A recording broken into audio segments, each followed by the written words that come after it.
I move to another major story here on the WHAS 1119 that's all new. It's been developing in Frankfort today, and it involves JCPS and the first move taken today by Kentucky lawmakers to gain oversight of the big Louisville school district, giving them fuel to the fire. That major audit released just this week detailing the disastrous transportation plan that led to the first day of school busing mess.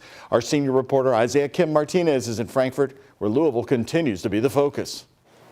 Kentucky Republican lawmakers got their wish, a chance to put the state's largest public school district back under the microscope. And I want to be clear and on the record, I would vote today to break it up.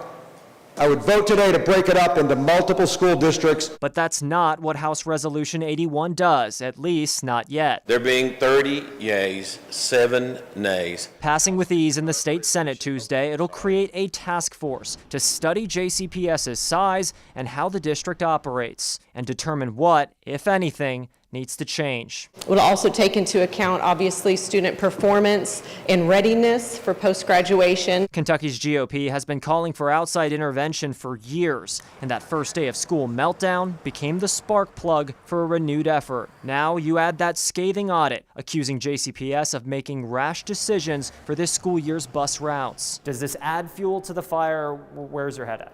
Well, it's definitely something we're going to take into consideration. But State Senator Lindsey Titchener, a supporter of the task force, does seem to agree with the premise of JCPS's recommendation to cut magnet and traditional school bus service. With the school bus driver shortage, you've got to take into consideration if you're making a choice to go to a different school other than one nearby, you might need to find your own transportation. How much of this ultimately falls on Superintendent Polio? A lot of it. It all goes up to him. Meanwhile, among the 7 no votes, Senator Gerald Neal of Louisville. It is very difficult for me to understand why individuals would not give support to a school system, but would go in to try to top down determine exactly what the school system should be doing. I asked Governor Andy Beshear what to make of several bills passing that look at changing local policies. It's clear that the supermajority has an absolute obsession with Louisville, but if that's the case, go and run for an office in Louisville.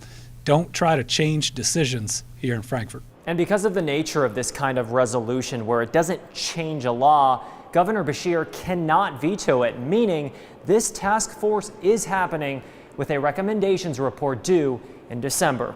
Isaiah Kim Martinez, WHAS 1119 on your side.